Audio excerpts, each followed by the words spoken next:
जय हिंद मेरे शेर शेरनियों। और आप सभी का स्वागत है आपके अपने YouTube चैनल प्रीतम एकेडमी परिवार में।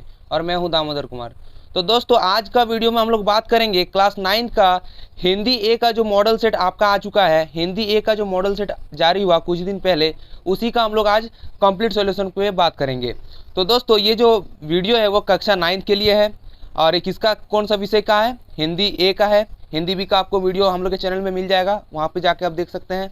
और इस जो पूरे पेपर को 40 अंक के जो पूरे पेपर को इसको करने के लिए आपको कितना समय दिया जाएगा, 1.5 आवर यानी 1.5 घंटा का समय दिया जाएगा आपको। और आपका पूर्णांक कितना है यानी कुल मार्क्स कितना है, आपका 40 मार्क्स है। आपको यहाँ पर 3 सेक्शन देखने को मिल जाएंगे, सेक्शन ए, सेक्शन बी और सेक्शन सी।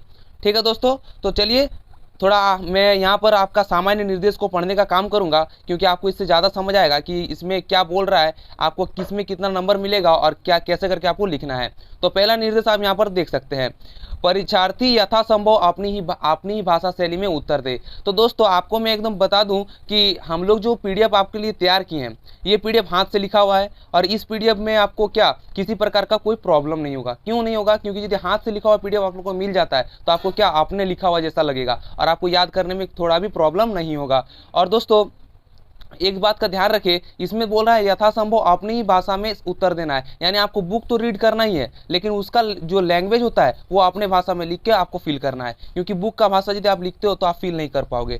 ठीक, तो दोस्तों आप देखते हैं दूसरे नंबर निर्देश में हम लोग को क्या बोल रहा है।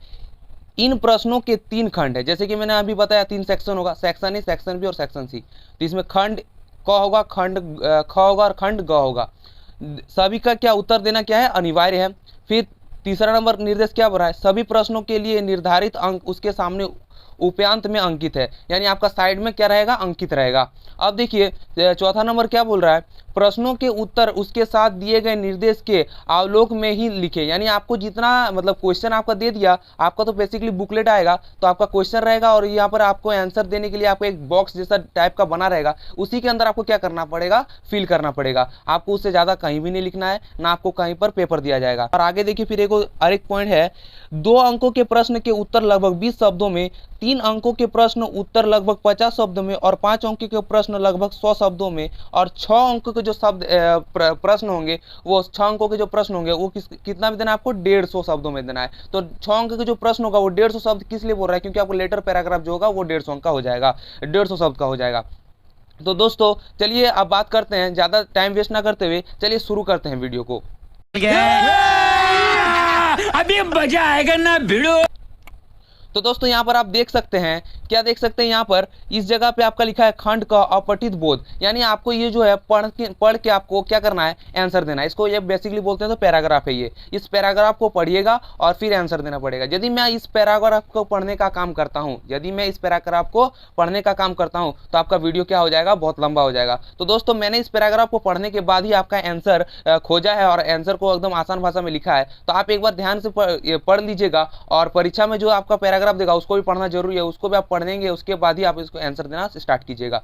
तो देखिए अब आते हैं हम लोग सीधा अपने लिखे हुए पीडीएफ पर। तो देखिए यहाँ पर पहले जैसे कि यहाँ पर खंड का अपठित बोध था, उसी का प्रश्न यहाँ पर आ गया और ये सेट 1 है हिंदी ए का। यहाँ पर देखिए प्रीतम एकेडमी है। तो दोस्तों वीडियो स्टार्ट करने से पहले मैं बता दूं, हमारे चैनल पर यदि आप नए हैं तो क्या करना है, आपको चैनल को सब्सक्राइब करना है और बेल आइकन को प्रेस कर लेना है, क्योंकि आप यहाँ देख सकते हैं ये सेट 1 है। यदि आपको पूरा कंप्लीट सेट 3 तक चाहिए तो आपको क्या करना पड़ेगा, सब्सक्राइब करना जरूरी हो जाएगा आपके लिए, क्योंकि तभी आपके पास नोटिफिकेशन पहुंच पाएगा। तो दोस्तों आप ही का इसमें फायदा है, अपना फायदा को देखते हुए आप सब्सक्राइब कर सकते हैं। नहीं तो देखिए आप शुरू करते हैं सीधा आप पहला नंबर क्वेश्चन पे। तो पहला नंबर क्वेश्चन क्या बोल रहा है, गांधी जी की पत्नी का क्या नाम था। तो गांधी जी का पत्नी का क्या नाम था, इसमें आपको पहले बोल दिया है एक लाइन में आंसर देना है, ना कि एक वर्ड में। तो सिर्फ कस्तूरबा गांधी लिख के नहीं आएगा, आप लोग लिख के आना है पूरा कंप्लीट एकदम एक लाइन में। ठीक है, तो एक लाइन में कैसे लिखेंगे, इस प्रकार आपको लिखना है कि गांधी जी के पत्नी का नाम कस्तूरबा गांधी था, ऐसे करके आपको एक लाइन पे लिख के देना है। फिर देखिए अब दूसरा नंबर क्वेश्चन पे आते हैं। दूसरा नंबर क्वेश्चन क्या बोल रहा है, दैनिक जीवन में लोगों को हम कौन कौन से कार्य करते हुए देखते हैं। तो कौन कौन से कार्य करते हुए देखते हैं, तो देखिए यहाँ पर है, दैनिक जीवन में हम अनेक लोगों से मिलते हैं और जो विभिन्न प्रकार के काम करते हैं। सही बात है, जो विभिन्न प्रकार का, आप यदि सामान्य किसी रोड पे निकलोगे तो आप सिर्फ अपना आंख इधर उधर घुमाओगे तो आपको बहुत आदमी दिख जाएगा और बहुत सारे काम करते नजर आएंगे, जिसमें से देखिए पहला है सड़क पर ठेला लगाने वाले, हाँ, फिर दूध वाले, नगर निगम में सफाई कर्मी, कार्यालय कर्मी, स्कूल अध्यापक, हमारे सहकर्मी और अन्य कई लोग यहाँ पर आपको देखने को मिल जाएंगे।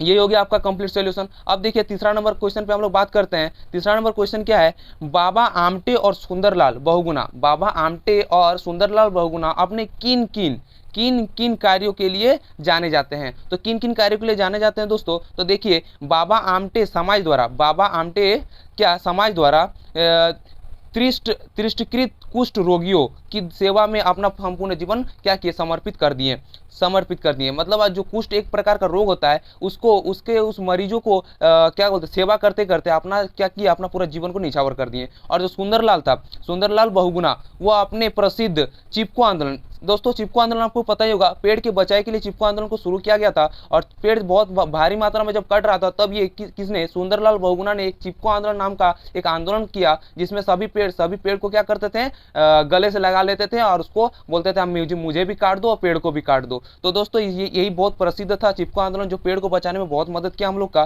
तो देखिए सुंदरलाल बहुगुणा ने क्या किया, प्रसिद्ध चिपको आंदोलन के माध्यम से पेड़ों की संरक्षण का प्रदान किया था। तो पेड़ को संरक्षण करना क्या किया था, एक प्रदान किया था आंदोलन के रूप में। अब देखिए हम लोग आ जाते हैं किस पे, खंड ख पे। खंड ख क्या है, पाठ्य पुस्तक। ये आपका यहाँ से बुक का प्रश्न स्टार्ट हो गया और इस प्रश्न को आपको क्या करना पड़ेगा, बुक पढ़ने के बाद ही आप इस प्रश्न का आंसर दे पाओगे। तो मैंने तो आपका बुक पढ़ लिया अच्छा से और उसके बाद ही मैं आंसर निकाल पाया हूँ। तो देखिए बहुत ही आसान भाषा में, आपको आशा करता हूँ कि आसान भाषा में है तो आपको समझ भी जरूर आ जाएगा। अब पहला क्वेश्चन पे आते हैं। तो पहला क्वेश्चन क्या है, क्वेश्चन पढ़ने से पहले मैं थोड़ा एक निर्देश टाइप का बता सकता हूँ, इसको पढ़ लीजिए। निम्नलिखित प्रश्नों में से किन्हीं 4 प्रश्नों के उत्तर दे। मतलब आपका प्रश्न 6-7 प्रश्न, 6-7-8 जितने भी प्रश्न होंगे उसमें से आपको कितना, सिर्फ 4 का आंसर देना है। कितना का आंसर देना है दोस्तों, 4 का आंसर देना है। तो आप 4 ही प्रश्नों का आंसर देंगे। पहला तो देखिए क्वेश्चन को पढ़ लेते हैं। पहला क्वेश्चन क्या है, बालिका मैना ने सेनापति हे को अपने कौन कौन से तर्क देकर महल की रक्षा करने के लिए प्रेरित किया। तो कौन कौन से तर्क देकर प्रेरित किया उसको हम लोग देखते हैं। तो यहाँ पर देखिए आंसर आपको इस जगह पे शो हो रहा होगा। बालिका मैना ने सेनापति हे को महल की रक्षा करने के लिए निम्नलिखित तर्क दिया। कौन कौन से तर्क दिया, पहला तो है अंग्रेजों के दोषी नाना साहब हैं, अंग्रेजों के दोषी नाना साहब है, मकान का इसमें क्या दोष। यदि अंग्रेज का जो दोषी था वो क्या था, नाना साहब था, और इसमें वो क्या चाह रहे थे, मकान को तोड़ना चाह रहे थे, तो उसको तोड़ने नहीं दे रहा था क्योंकि वो बोल रहे थे कि इसमें तो नाना साहब का दोष है, तो मकान नाना साहब का अंग्रेज क्या है, दोष है, लेकिन दोषी है, लेकिन मकान का इसमें क्या दोष, मकान से तो कोई लेना देना है नहीं, तो इसलिए मकान को रक्षा करने बोल रहे थे। अब दूसरा नंबर क्या है, दूसरा नंबर पे है यह स्थान मैना को बहुत प्रिय है, यह स्थान क्या है, मैना को बहुत प्रिय है।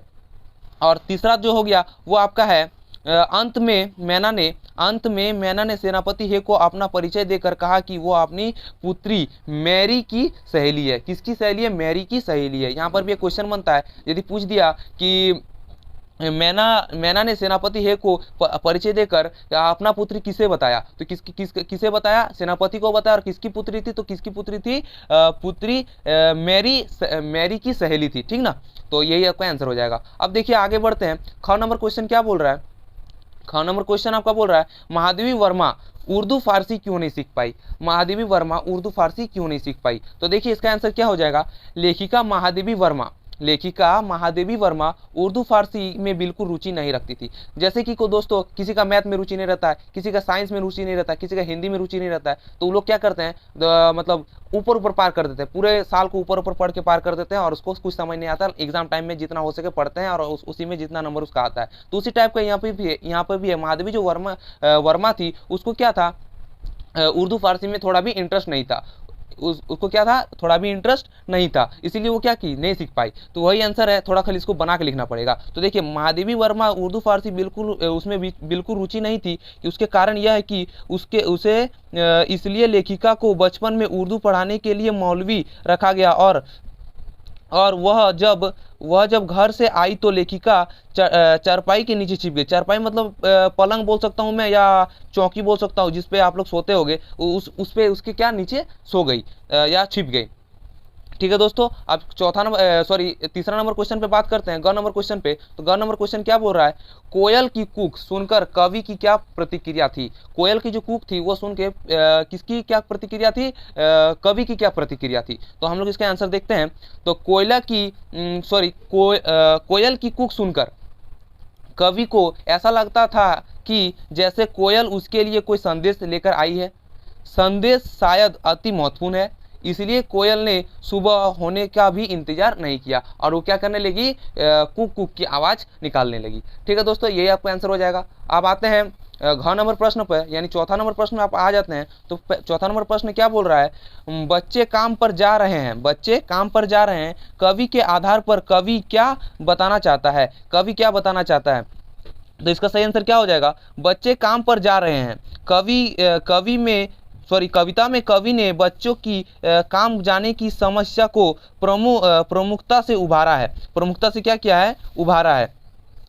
उन्होंने समाज में प्रश्न किया है कि समाज से ये प्रश्न किया है कि ऐसा क्यों हो गया कि बच्चों को पढ़ने लिखने की उम्र में काम करने जाना पड़ रहा है, काम करने जाना पड़ रहा है। समाज के लोग यह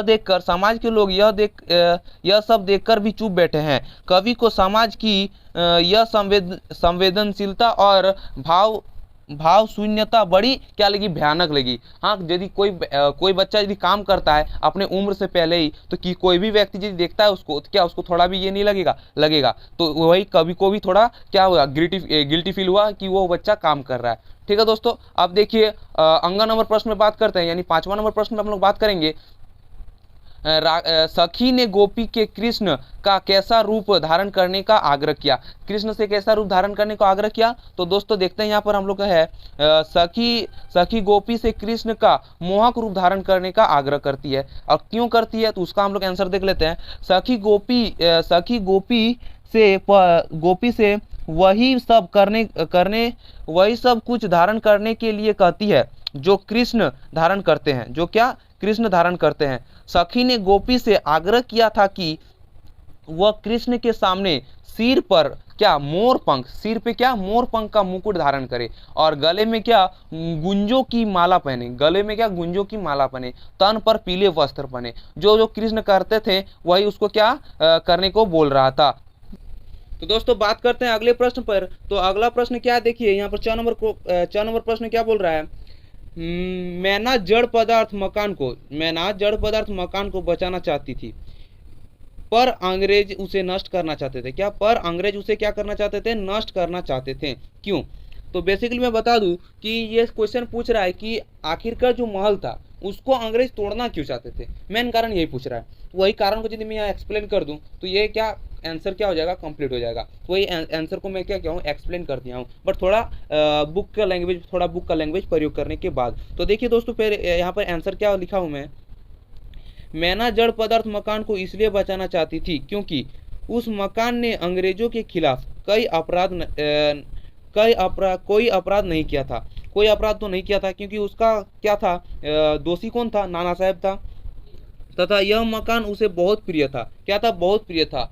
अंग्रेज इस मकान को इसलिए नष्ट करना चाहते हैं क्योंकि वे नाना साहेब को पकड़ नहीं सक रहे हैं, ठीक ना। और नाना साहेब के क्या थे, अपराधी थे। और क्या थे, नाना साहेब जो थे वो क्या थे, अत्यधिक क्रोधित भी थे। और वे नाना साहेब से संबंधित हर वस्तु को नष्ट कर देना चाहते थे। मतलब नाना साहब से जितनी जुड़ी वस्तु थी उसको क्या कर देना चाहते थे, नष्ट कर देना चाहते थे। तो दोस्तों अब देखिए आज बढ़ते हैं आगे अगले प्रश्न पर। तो अगला प्रश्न से पहले मैं एक बार एक निर्देश टाइप का जो आ गया है उसको मैं पढ़ने का काम करूंगा। तो देखिए 5वां में क्या बोल दिया है, 5वां नंबर क्वेश्चन पे आपका बोल दिया है निम्नलिखित प्रश्न में से किन्हीं 2 प्रश्नों के उत्तर दे। यानी आपका यहाँ से थोड़ा लॉन्ग टाइप का आंसर स्टार्ट हो गया और आपको कितना देना है, ओनली 2 ही क्वेश्चन का आंसर देना है। तो दोस्तों देखते हैं दो प्रश्न का आंसर क्या होगा। तो देखिए इस जगह पे क्वेश्चन क्या है, क्वेश्चन नंबर क क्या है, देखिए रीढ़ की हड्डी शीर्षक एकांकी के द्वारा लेखक समाज के किन बुराइयों को क्या करना, बुराइयों की ओर संकेत किया, किसके ओर संकेत किया, किस बुराइयों की ओर संकेत किया, उसको हम लोग देखते हैं। तो देखिए यहाँ पर आपको दिख रहा होगा आंसर, रीढ़ की हड्डी शीर्षक एकांकी के द्वारा लेखक समाज के निम्नलिखित बुराइयों की ओर क्या किए, संकेत किए। निम्नलिखित कौन कौन से हैं, क नंबर पे हम लोग देख लेते हैं। क नंबर पे देखिए क्या है, एक एकांकी स्त्री पुरुष सामान्यता की पक्षधर है। समानता का क्या है, पक्षधर है। एक एकांकी स्त्री पुरुष समानता का क्या है, पक्षधर है। ख नंबर क्या बोल रहा है, लड़कियों के विवाह में आने वाले समस्या को समाज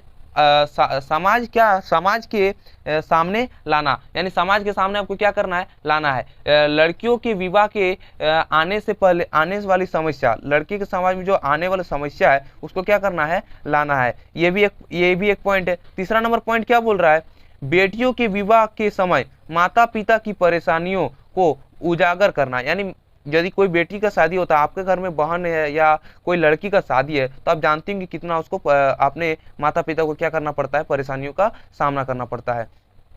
तो देखिए आप घ नंबर प्रश्न पे बात करते हैं। घ नंबर प्रश्न क्या बोल रहा है, स्त्री शिक्षा के प्रति दोहरी मानसिकता रखने वाले को बेनकाब करना, यानी दोहरी जो मानसिकता रखते हैं उसको क्या करना है, बेनकाब करना। वह भी एक पॉइंट हो गया। अब देखिए पांचवा नंबर पॉइंट क्या बोल रहा है, स्त्री को भी अपने विचार व्यक्त करने का क्या है, यहाँ पर छूट गया है, यहाँ होगा स्वतंत्रता हो जाएगा, व्यक्त करने की स्वतंत्रता हो जाएगा या फिर आज़ादी हो जाएगा। ठीक ना दोस्तों, इस जगह पे आपको थोड़ा मिस्टेक हो गया है तो थोड़ा इसको इग्नोर कीजिएगा, यहाँ पर आज़ादी होना। ठीक ना, अब आज बढ़ते हैं आगे अगले प्रश्न पर। तो अगला प्रश्न देखिए, आप देख सकते हैं इस जगह पे ख नंबर प्रश्न क्या बोल रहा है, गरीब आदमी का शमशान नहीं उजड़ना चाहिए, आश्रय स्पष्ट करे। आश्रय स्पष्ट करे, तो इसको स्पष्ट मैंने कर दिया है, आप यहाँ पर देख सकते हैं, गरीब आदमी का शमशान नहीं उजड़ना चाहिए। इस कथन की आश्रय यह है कि गरीब के रहने का आसरा नहीं छीनना चाहिए। माटी वाली एक दिन मजदूरी करके घर पहुंचती है तो उसके पति की मृत्यु हो चुकी होती है, उसकी पति क्या मृत्यु हो चुकी होती है। अब इसके सामने विस्थापन से ज्यादा पति की मृत्यु हो चुकी होती है। जब उसके सामने विस्थापन से ज्यादा पति के अंतिम संस्कार की चिंता होती है। बांध के कारण सारे शमशान पानी, सॉरी यहाँ बाढ़ होगा, बांध लिखा गया है, यहाँ बाढ़ होगा। ठीक ना, बाढ़ के कारण सारे, यहाँ बाढ़ होगा। ठीक ना, बाढ़ के कारण सारे शमशान पानी से डूब चुके होते हैं। पानी से क्या होते हैं, डूब चुके होते हैं। अब देखिए ग नंबर प्रश्न पे हम लोग बात करते हैं। ख नंबर प्रश्न तो हम लोग कंप्लीट कर लिए, अब ग नंबर प्रश्न पे हम लोग बात करते हैं। तो देखिए क्या बोल रहा है, समाज के महिलाओं को उचित गरिमा दिलाने हेतु आप कौन कौन से प्रयास कर सकते हैं, ये आप पे डिपेंड करता है। ये क्वेश्चन क्या करता है, आप पे डिपेंड करता है। आप अपने लैंग्वेज में भी लिख सकते हैं, हालांकि मैंने अपने लैंग्वेज में लिख दिया है, आप यदि इसको भी याद करके आप वहाँ पर लिख सकते हैं। अब देखिए तो आंसर पे बात कर लेते हैं हम लोग। तो आंसर क्या है, समाज के महिलाओं को उचित गरिमा दिलाने हेतु निम्नलिखित प्रयास कर सकते हैं। तो पहला क्या है, पहला प्रयास हम लोग देखते हैं, क नंबर में लिखे हैं, उनकी शिक्षा के हेतु कार्य कर सकते हैं ताकि समाज में वह सर उठाकर अपना जीवन व्यतीत कर सके। हाँ, यदि कोई पढ़ा लिखा एजुकेटेड हो, आप में से कितने भी आदमी होते हैं जो अपने बहन को पढ़ाते हैं, तो अपने बहन को पढ़ाते हैं तो आपको पता होगा उसको कितना गर्व से महसूस होता है कि मेरे भैया मेरे भाई पढ़ाते हैं मुझे। तो उसको भी ऐसा महसूस होता है। तो इसीलिए क्या करना है, लड़कियों को भी पढ़ाना है। अब देखिए ख नंबर पे बात करते हैं।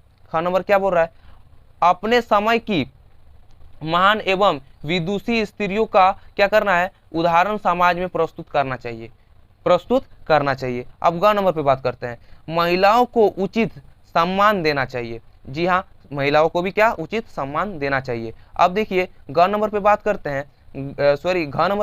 हैं, महिलाओं को अपनी इच्छा अनुसार हर क्षेत्र में आगे बढ़ने का प्रोत्साहन देना चाहिए। हर क्षेत्र में, सिर्फ एजुकेटेड लाइन में ही नहीं, जिस भी लाइन में हो सके सभी लाइन में आपको क्या करना पड़ता है, सपोर्ट करना पड़ेगा। ठीक ना, तो अब देखिए अंग नंबर प्रश्न पे आप लोग बात करते हैं, अंग नंबर आंसर पे बात करते हैं। तो अंग नंबर क्या बोल रहा है, समाज की महिलाओं को समान भागीदारी दिलाने के लिए प्रयत्न करना चाहिए। मतलब जितना लड़के को भी ये मिलता है उतना किसको, लड़कियों को भी मिलना चाहिए। ये आपको क्या करना है, दिलाने का काम करना है। तो ये क्या है, पूरा का पूरा जो क्वेश्चन है ये आप पे बेस्ड था। आप उसको कितना प्रयास कर सकते हैं, आप क्या क्या समाज के लिए कर सकते हैं लड़कियों को उचित गरिमा दिलाने के लिए, तो ये आप पे डिपेंड करता था। तो मुझे जो जो लगा मैंने वो तो अपने लैंग्वेज में लिख दिया। अब आप इसको मॉडिफाई भी कर सकते हैं। अब बढ़ जाते हैं आगे अगले प्रश्न पे। तो अगला प्रश्न बढ़ने से पहले आप यहाँ पर देख सकते हैं आ गया क्या, खंडग और रचना। अब यहाँ से आपका क्या होता है, ग्रामर स्टार्ट होता है और यहीं से आपको कितना नंबर मिलने का स्टार्ट हो जाएगा, 5 और 6 नंबर मिलने यहाँ से स्टार्ट हो जाएगा। तो चलिए अब बात करते हैं। तो देखिए यहाँ पर आपको किस चीज पे लिखना है, 4 दिन के अवकाश हेतु प्राचार्य को एक आवेदन पत्र लिखें। माने आपको 4 दिन का छुट्टी लेना है, क्या छुट्टी लेना है। और आपको क्या करना पड़ेगा इसके लिए, प्रधानाचार्य आपके स्कूल के हेड मास्टर जो होते हैं उसको क्या लिखना है, पत्र लिखना है। तो चलिए देखते हैं। तो दोस्तों यहाँ पर आप एक झलक देख लीजिए, जो मैंने ये पीडीएफ को तैयार किया है। तो इसमें आप देख सकते हैं इसका जो फॉर्मेट है यही आपका मेन होता है। इस फॉर्मेट यदि आप सही से लिखते हो तो आपका एग्जामिनर एक भी नंबर नहीं काटेगा, फुल में फुल मार्क्स देगा, ये गारंटी मैं लेता हूँ। तो दोस्तों यदि आप इस फॉर्मेट में लिखते हो, जिस फॉर्मेट में मैं आपको लिख के दिया हूँ, इस फॉर्मेट यदि आप लिखते हो तो 100% गारंटी है, यदि 6 मार्क्स का है तो 6 में 6 मिलेगा। यदि आप अच्छा राइटिंग से और बिना काटे हुए और यदि इस फॉर्मेट में लिखते हो तो। यदि आप काटते हो आपका राइटिंग अंदर तो 1-2 नंबर मायने रखता है, वो काट देता है, लेकिन आपको फिर भी आपका नंबर अच्छा आएगा। तो देखिए फॉर्मेट में सबसे पहले आपको यहाँ पर क्या लिखना पड़ेगा, सेवा में श्रीमान प्राचार्य महोदय, या यहाँ पर प्रधान अध्यापक भी लिख सकते हैं, ठीक ना। यहाँ पर देख लीजिए स्कूल का नाम है प्रीतम विद्या मंदिर गेंदनावाड़ी। तो दोस्तों यहाँ पर जो हम लोग एक पर्सनल स्कूल है जिसमें हम लोग 1 to 5 के बच्चों को क्या करते हैं, पढ़ाने का काम करते हैं। तो ये हम लोग का अपना एक स्कूल है जिसमें हम लोग पढ़ाते हैं। तो हम लोग अपना स्कूल का नाम लिख दिए। तो आप जिस क्षेत्र में हो, जिस स्कूल में पढ़ते हो, उस क्षेत्र का स्कूल का नाम आप यहाँ पर मेंशन कर सकते हो, या फिर इसको भी लिख सकते हो, कोई प्रॉब्लम नहीं है। तो ये जो स्कूल है प्रीतम विद्या मंदिर गेंदनावाड़ी कहाँ पर है, धनबाद झारखंड में है। अब आप लोग यहाँ पर थोड़ा देख लीजिए, यहाँ पर क्या लिखना पड़ेगा, एक लाइन छोड़ना है, उसके नीचे आपको क्या करना है, विषय लिखना है। आप किस विषय में इस पत्र को लिख रहे हो, तो इसका क्या कौन सा विषय में आप लिख रहे हो, अवकाश हेतु प्रधान क्या है, प्रार्थना पत्र, अवकाश हेतु प्रार्थना पत्र आप यहाँ पर लिख सकते हो, या फिर लिख सकते हो छुट्टी के लिए पत्र, ये भी लिख सकते हो, ठीक ना। तो आप देखिए आप यहाँ पर एक लाइन फिर छोड़ना है और आपको क्या करना है, महोदय लिख के आपका जो लैंग्वेज है जो आप वहाँ पर बताना चाहते हो उसको लिखना स्टार्ट करना है, कॉमा देना है और इसने यहाँ पर स्टार्ट कर देना है। तो स्टार्ट कर दीजिए। सविनय निवेदन है कि मैं सूरज कुमार आपके विद्यालय का 9वीं का क्या हूँ, छात्र हूँ, 9वीं का छात्र हूँ। जैसे कि दोस्तों ये 9 क्लास का है तो इसलिए मैंने 9 के लेके ही बनाया है। तो 9वीं का छात्र हूँ। और देखिए फिर यहाँ पर है, घर के विशेष काम के लिए कल 26/5/2022 से 30/5/2022 तक मुझे घर में रहना होगा। माना घर में कुछ ऐसा काम आ गया है जो डेट में यहाँ पर मेंशन कर दीजिएगा। लेकिन दोस्तों इस जगह पे आप डेट देख सकते हो, मैंने जिस दिन पीडीएफ को तैयार किया था उस दिन का मैंने ये डेट दे दिया है। तो आपको क्या करना पड़ेगा, जिस दिन आपका एग्जाम होगा इस जगह पे वो डेट देना है, और एग्जाम दिन के बाद जो 4 दिन गैप होगा जिस दिन आप स्कूल जाओगे उस दिन का यहाँ पर आपको क्या करना है, डेट दे देना है। और 4 दिन का यहाँ पर छुट्टी को आप लोग गिन के लिख देंगे। उसके बाद फिर है, इसलिए क्या करें, इतने से इतने जो डेट है उसमें घर में कुछ काम है जिसके कारण मैं अनुपस्थित रहूंगा, आप ये लिख दिए। अब उसके बाद लिखना है, इसलिए 4 दिन तक स्कूल में अनुपस्थित रहूंगा, मतलब 4 दिन में स्कूल में नहीं आ पाऊंगा। उसके बाद फिर एक लाइन जस्ट छोड़ना है उसके नीचे ही, और जिस सीरियल वाइज में आप यहाँ पर सीक्वेंस में लिख रहे थे उस सीक्वेंस में आपको लिखना है, इसलिए आपका निवेदन है कि आप कृपया करके मुझे 4 दिन की छुट्टी या 4 दिन का अवकाश प्रदान करें। 4 दिन का क्या करना पड़ेगा, छुट्टी देने का काम करना पड़ेगा आपको। और इसके लिए मैं आपका क्या रहूँगा, सदा आभारी रहूँगा। थोड़ा आपको अपने टीचर का सम्मान देखते हुए लिखना पड़ेगा कि मैं आपका सदा आभारी रहूँगा। और बस उसके नीचे आप इस जगह पे लिखो या इस जगह पे लिखो, धन्यवाद लिख देना। और यहाँ पर एक चीज़ आप में छूट गया है तो आप इस जगह मेंशन कर दीजिएगा, इस जगह आप दिनांक क्या है, दिनांक आप लिख दीजिएगा। दिनांक आपके यहाँ जो जिस दिन पे लिख रहे हैं, जिस डेट पे एग्जाम जिस आपका हिंदी का होगा उस डेट को आपको इस जगह पर क्या करना है, मेंशन कर देना पड़ेगा। अब बस इस जगह पे आपको ऐसे कर देना है। और आपका क्या, आपका आज्ञाकारी छात्र, नाम सूरज कुमार, वर्ग 9 और अनुक्रमांक या क्रमांक लिख सकते हैं, क्रमांक यानी रोल नंबर और वर्ग यानी क्लास, नाम तो आप अपना लिख दीजिएगा और आपका आज्ञाकारी छात्र ये लिखना जरूरी है। तो दोस्तों देखिए कितना मस्त पीडीएफ आपके लिए यहाँ पर तैयार किया गया था। तो इस मेहनत को देखते हुए आपको क्या करना पड़ेगा, वीडियो को लाइक करना पड़ेगा। और दोस्तों मैं अभी आपको एक अनाउंसमेंट कर देता हूँ कि ये जो आप जितने भी मेरे वीडियो देख रहे हैं या प्रीतम एकेडमी के जितना भी अभी मॉडल सेट का वीडियो आ रहा है, तो आपको यदि ये सब पीडीएफ जरूरत है, आपको इस पीडीएफ को डाउनलोड करना है, तो आप क्या करें, हमारे डिस्क्रिप्शन बॉक्स में जाए और वहाँ पर आपको क्या मिलेगा, PDF पाने के लिए हमारे टेलीग्राम को ज्वाइन करें, ऐसा कुछ लिखा हुआ मिलेगा। तो हमारे टेलीग्राम में आप ज्वाइन हो जाएं, वहाँ पर आपको वीडियो अपलोड होते ही 1 से 2 घंटा के अंदर आपको क्या ये PDF आपको प्रोवाइड कर दिया जाता है। तो दोस्तों आप जाके यहाँ क्या किसको ज्वाइन करना है, हम लोग का टेलीग्राम जो ग्रुप को ज्वाइन करना है, और नीचे व्हाट्सअप ग्रुप का भी लिंक होगा। व्हाट्सअप ग्रुप में आपको इंपॉर्टेंट वीडियो जिस टाइम पे जिस मोमेंट पे जिस वीडियो को चाहिए वो वीडियो आपको डाला जाता है, तो वो भी आप जाके ज्वाइन कर लीजिए। अब चलिए आगे बढ़ते हैं। आगे बढ़ने से पहले यहाँ पर देख लीजिए, इसको मैं दिया हूँ क्योंकि बहुत सारे जो अथवा में क्वेश्चन था, तो अथवा को करना मेरे लिए तो उतना ये नहीं था, टाइमिंग नहीं है, तो इसीलिए मैंने आप लोग के लिए एक ये कर दिया। अब देखिए मैंने इस प्रश्न को किया, 4 दिन के अवकाश हेतु प्राचार्य को क्या था आवेदन पत्र लिखना था, और यहाँ पर अथवा में आपको एक क्वेश्चन दे दिया, अपने बहन को समय का सदुपयोग करने की सलाह देते हुए प्रश्न क्या करना है, पत्र लिखना है, एक पत्र लिखना था।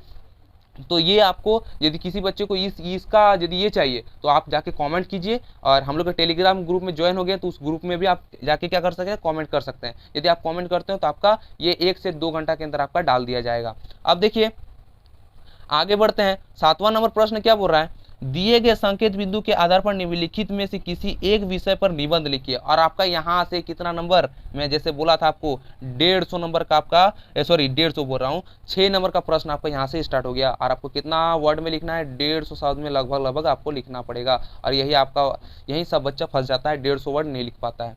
तो देखिए आसान भाषा में हुआ, यदि आप अपने लैंग्वेज में लिखते हो तो आप 150 वर्ड क्या 200 वर्ड भी लिख सकते हो। तो हिम्मत नहीं हारना है, आपको पूरा फिल करके आना है। पहला तो देखिए किस पे है, पर्यावरण प्रदूषण एक गंभीर समस्या, इस पे लिख सकते हैं। लेकिन इस पे भी आपका क्या किया है, एक आपका लोचा लगा दिया है। लोचा क्या लगाया है, संकेत बिंदु में आपका अर्थ प्रदूषण के प्रकार पूछ दिया है, प्रदूषण के कारण पूछ दिया है, और सुधार के उपाय भी पूछा है, और उपसंहार। ये चार पॉइंट आपको बना के लिखना पड़ेगा। और देखिए यहाँ पर अथवा में है कंप्यूटर एक वरदान। कंप्यूटर क्या हम लोग के लिए एक वरदान है। इस पे भी हम लोग को जो ये 5 पॉइंट है, इस 5 पॉइंट के आधार पर आपको उसको लिखना पड़ेगा। फिर एक अथवा में आपको दिया है स्वच्छता का महान संकेत बिंदु भूमिका, अर्थ, लाभ, स्वच्छ न होने के कारण और दुष्परिणाम। ये आपको 5 पॉइंट यहाँ पर भी लिखना पड़ेगा। तो 5 पॉइंट ये इस सब को मैं नहीं लिखा हूँ, यदि इसको ये सब भी आपको चाहिए तो आप लोग कमेंट कर सकते हैं। यदि आप लोग कमेंट करते हो तो जरूर मिल जाएगा आप लोग को, यदि कमेंट नहीं करोगे तो आप लोग को कुछ नहीं मिलेगा, पहले बता देता हूँ मैं। ये आप लोग का ये है, तो जाइए फटाक से आप लोग कमेंट कीजिए यदि आप लोग को चाहिए तो, क्योंकि मैंने आप लोग के लिए सिर्फ एक टाइप जैसे होता है ना, इसको देख के ऐसा बनाना चाहिए, उसी टाइप के लिए मैंने ये आपको एक बना के दिया है। तो दोस्तों अब देखिए इस प्रश्न पे हम लोग बात करते हैं, पर्यावरण प्रदूषण पे। तो देखिए सबसे पहले भूमिका पूछा था, तो यहाँ पर भूमिका मैंने डाल दिया। और भूमिका में देखिए प्रदूषण आज हमारे समय का सबसे बड़ा क्या है, मुद्दा है, जिसके बारे में सभी को पता होता है। पर्यावरण प्रदूषण हमारे जीवन में सबसे बड़ा समस्या है। प्रदूषण की वजह से हमारा पर्यावरण बहुत प्रभावित है। ग्लोबल वार्मिंग भी हो रहा है, गर्मी इतना ज़्यादा बढ़ गया, क्यों बढ़ गया, ये प्रदूषण के कारण सबसे बड़ा गर्मी है। अब देखिए भूमिका भी खत्म नहीं हुआ, भूमिका का हर एक स्टेप लिखा हूँ मैं। प्रदूषण में पृथ्वी दूषित होते हैं। क्या पृथ्वी क्या होता है, दूषित होता है, जरूर होता है। उसके संतुलन भी बिगड़ जाता है, बिगड़ भी जाता है। हाँ, गर्मी होता है, पानी का कमी हो जाता है, सूखा पड़ जाता है, भूकंप आ जाता है। ये सब किसका कारण है, प्रदूषण का कारण है। हम लोग एक क्या प्रदूषित दुनिया में रह रहे हैं। पहले तो ये बहुत स्वच्छ था, पृथ्वी क्या सबसे एकदम स्वच्छ माना जाता था, लेकिन अभी क्या है, दूषित हो गया है। हमारा जो दिन के दिन जो टेक्नोलॉजी बढ़ रहा है, दिन ब दिन क्या टेक्नोलॉजी जो बढ़ रहा है, इसके कारण भी प्रदूषण बढ़ रहा है। कारखाने नए नए खुल रहे हैं, इसमें से भी प्रदूषण का क्या हो रहा है, ज़्यादा बढ़ाव हो रहा है। तो इस सबको रोकना है। जहाँ पर वायु, जल, भोजन सभी चीज़ दूषित है। हाँ, सभी चीज़ दूषित है। आप यदि सामान्य खाना को यदि लेंस से यदि आप एक बड़ा लेंस लेके देखते हो तो उसमें भी आपको क्या नजर आएगा, बहुत सारे गंदे नजर आएंगे। तो दोस्तों सभी चीज़ में क्या हो गया, अभी हम लोग का क्या प्रदूषण फैल गया है। अब देखिए आगे बात करते हैं। आगे क्या है, मनुष्य प्रजाति प्रदूषण से उत्पन्न करने में सबसे अहम योगदान दे रही है। यानी सबसे बड़ा दोष किसका है, मनुष्य का ही तो दोष है। मनुष्य ही तो टेक्नोलॉजी को बढ़ा रहा है, गलत चीज़ का प्रयोग कर रहा है, पेड़ की कटाई कर दे रहा है। इसी के कारण क्या हो रहा है, ये प्रदूषण बढ़ रहा है। और यहाँ से हम लोग का क्या हो गया, भूमिका खत्म हो गया। अब प्रदूषण के प्रकार जो पूछा था, तो प्रदूषण के प्रकार हम लोग थोड़ा डिफाइन कर देते हैं। तो कहा जाए तो मोटे तौर पर, यानी आमतौर पे बोल सकते हैं, यहाँ पर मोटे नहीं आमतौर पे आप लिख सकते हैं। कहा जाए तो आमतौर पर पर्यावरण के मुख्य 3 घटक हैं। कौन कौन से, जैविक, निर्जीव, अजैविक, निर्जीव और जैविक या सजीव बोल सकते हैं, ठीक ना। और ऊर्जा, ये तीन घटक है। और फिर है अजैविक या निर्जीव घटक, स्थल मंडल है। जैविक या सजीव घटक रहने वाले पेड़ पौधे जानवर मनुष्य क्या है सहित प्रतिनिधित्व कर रहे हैं। और ऊर्जा घटक जैसे सौर ऊर्जा, पनबिजली, परमाणु ऊर्जा आदि विभिन्न विषयों के विभिन्न जीवों के क्या है रखवाले हेतु बहुत जरूरी हो गया है।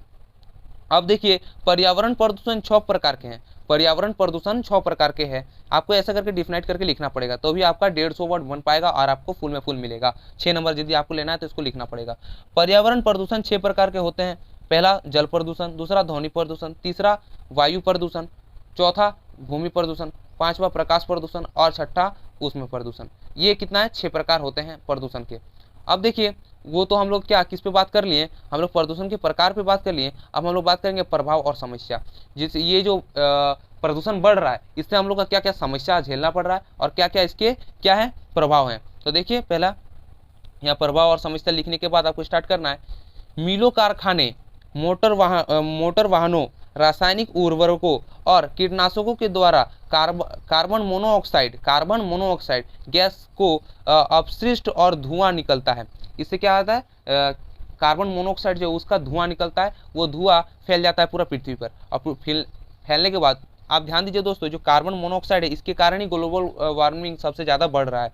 तो यही एक सबसे क्या है प्रदूषण का सबसे बड़ा कारण है। अब देखिए उससे क्या हो रहा है, उससे कृषि के उपयोग क्या है, ग्लोबल वार्मिंग जो हो रहा है, जो उससे कार्बन मोनोऑक्साइड गैस से अपशिष्ट जो धुआं निकल रहा है उससे क्या हो रहा है, उससे कृषि के उपयोग किए जाने वाले नालियों का दूषित जल और वनों की कटाई की वजह से भी पर्यावरण प्रदूषित हो रहा है। इससे क्या है वनों की कटाई और नालियों में बहने वाले दूषित जल, इसके कारण भी क्या हो रहा है हम लोग का प्रदूषण बढ़ रहा है। अब देखिए आज के समय में क्या है, आज के समय में पर्यावरण प्रदूषण देश की सबसे बड़ी समस्या बन चुकी है। पर्यावरण प्रदूषण सबसे बड़ी क्या हो गया है, बहुत बढ़ गया और ये हम लोग के क्या हो गया, हम लोग के लिए सबसे बड़ी एक समस्या खड़ी हो गई है। अब देखिए यह केवल राष्ट्रीय ही नहीं अंतर्राष्ट्रीय समस्या भी बन चुकी है। यानी सिर्फ हम लोग के जिस देश में रहते हैं, जिस देश का हम लोग निवासी है, उस देश का ही नहीं, पूरे विश्व का, पूरे अर्थ का मैं बात करूं उस पे हो गया है। अब देखिए आगे बोल रहा है वर्तमान समय में हम समस्या की वजह से सुखी और शांतिपूर्ण जीवन व्यतीत नहीं कर पाएंगे। मतलब इसके जो प्रदूषण है इसके लिए हम लोग सुखी और क्या शांतिपूर्वक जीवन व्यतीत नहीं कर पाएंगे। देखते हैं दोस्तों, एक साल में आप देखेंगे तो आप कम से कम 10 बार से ज़्यादा बीमार हो जाते हैं। क्यों बीमार हो जाते हैं? पहले का आदमी इतना बीमार नहीं होता था। ये सभी कारण किसके है? प्रदूषण, वायु प्रदूषण हो गया, जल प्रदूषण हो गया, जिसमें जाओ उस सब में प्रदूषण ही प्रदूषण मिल रहा है अभी। इसी कारण आप बीमार भी हो जाते हैं और शांति से आप क्या अपना जीवन व्यतीत नहीं कर पाएंगे। ठीक है, अब आगे बढ़ते हैं। आगे देखिए क्या लिखा हुआ है, जब भी हम एक समाचार पत्र पढ़ते हैं उस समाचार पत्र में पर्यावरण दूषित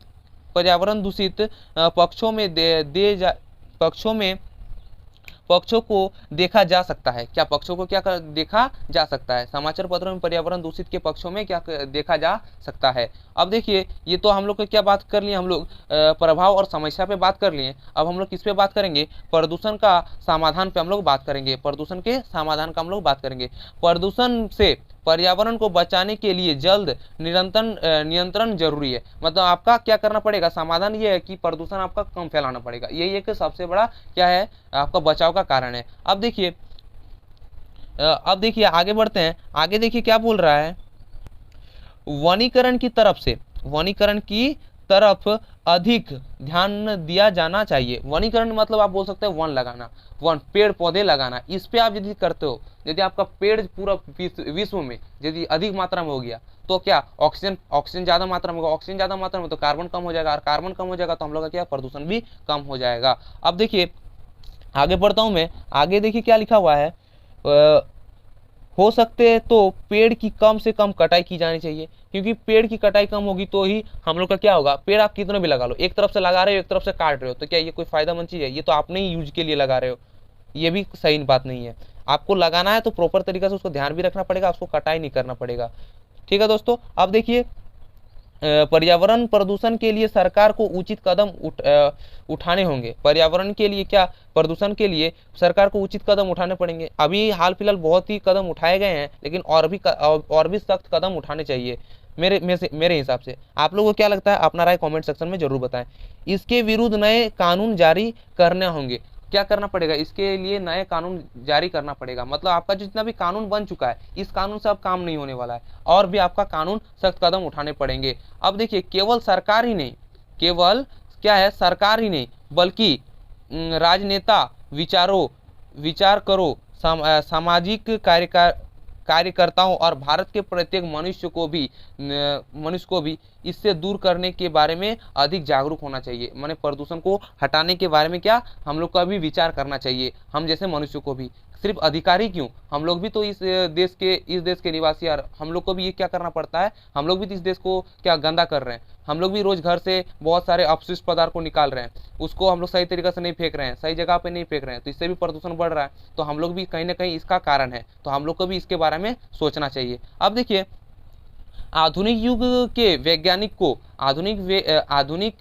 वैज्ञानिकों में प्रदूषण खत्म करने के लिए बहुत प्रयत्न किए जा रहे हैं। मतलब वैज्ञानिक जितने भी है वो भी क्या कर रहे हैं, दिन ब दिन खोज करते जा रहे हैं कि किस प्रकार इस समस्या को दूर किया जाए। इसके लिए वो लोग भी क्या रिसर्च जारी रखे हैं। अब देखिए, उपसंहार जो लास्ट आपका है, उपसंहार, उसको हम लोग बात कर लेते हैं। तो उपसंहार में हम लोग थोड़ा बात कर लेते हैं। देखिए, उपसंहार में क्या लिखा है, अगर प्रदूषण को कम करना है तो सामाजिक जागरूकता की आवश्यकता है। समाज में जागरूकता, सिर्फ एक व्यक्ति से आप ये पूरे समाज को ये नहीं कर सकते हैं। यदि आपके साथ 10 आदमी खड़ा है और 10 आदमी फिर और 10 आदमी को खड़ा कर रहा है, तो आपका क्या है, ये समाज जागरूक हो जाएगा, और आप लोग क्या कर सकते हो, हम लोग इस पर्यावरण को क्या कर सकते हैं, स्वच्छ कर सकते हैं पहले की तरह। अब देखिए, मीडिया को लोगों को इस विषय में संदेश देना चाहिए। इस विषय में क्या करना चाहिए, संदेश देना चाहिए। प्रदूषण की समस्या को केवल वैश्विक या सामूहिक प्रयत्नों से ही नियंत्रण किया जा सकता है। मतलब वैश्विक प्रयत्न और पूरा विश्व, और क्या सामाजिक, मैंने अपने जितने समाज में वो लोग और विश्व के जितने लोग सब मिल के क्या कर सकते हैं, इस प्रदूषण को हम लोग हटा सकते हैं, नियंत्रण कर सकते हैं। प्रदूषण की वजह से आने वाली पीढ़ी को बहुत ही अधिक भुगतान करना पड़ेगा। हम लोग तो अभी किसी तरह जी ले रहे हैं, लेकिन आने वाले हम लोग की जो पीढ़ी है वो क्या बहुत ही बड़े समस्या का कारण बन जाएगा। वो लोग भी अपना जीवन व्यतीत अच्छे से नहीं कर पाएंगे। तो दोस्तों, बस आज के वीडियो में इतना ही। देखिए, आगे भी एक कुछ ये है, तो आपको मैंने जैसे बोल दिया, सभी को मैं यदि पढ़ने लग जाऊं तो क्या हो जाएगा, वीडियो बहुत लंबा हो जाएगा, और आपको भी बोरिंग टाइप का लगने लग जाएगा। तो इंटरेस्ट के साथ पढ़ना है, इंटरेस्ट के साथ पढ़िए, और ज़्यादा से ज़्यादा मेहनत कीजिए। और इस बार क्या करना है, आपको एग्जाम के खोपड़ी में छेद करके आना है, और आपको क्या करना पड़ेगा, इसको पूरे PDF को याद कर लेना पड़ेगा। जब तक आप इसको याद नहीं करोगे, मेहनत नहीं करोगे, आपका नंबर अच्छा नहीं आने वाला है। तो दोस्तों, मैं तो इतना ही कहूँगा, आप इस पूरे के पूरे PDF को क्या करना है, पूरा खा जाना है, आपके दिमाग में पूरा सेट हो जाना चाहिए। और तब तक मिलते हैं अगले नेक्स्ट सेट पे। सेट 2 आपका जल्दी आने वाला है, तो थोड़ा वेट कर लीजिए। अब आपका थोड़ा इसके बाद जो वीडियो आएगा वो साइंस का वीडियो आएगा, तो साइंस का वीडियो को आप लोग जाके वॉच कर लीजिएगा। ठीक है दोस्तों, तो अब बस इतना ही। जाते जाते मैं इतना ही कहूँगा कि प्रीतम एकेडमी पर नए हैं तो क्या करना है, प्रीतम एकेडमी को सब्सक्राइब करना है, और वीडियो आपको अच्छी लगी तो लाइक कीजिएगा, और आपके आसपास में जितने भी दोस्त हैं उनको भी ये वीडियो दिखाइए, शेयर कीजिए, वो भी आपके साथ साथ अच्छे नंबर ला पाएंगे। तो दोस्तों, बस इतना ही, मिलते हैं नेक्स्ट वीडियो पे। तब तक के लिए जय हिंद, जय भारत, और आपका दिन शुभ हो।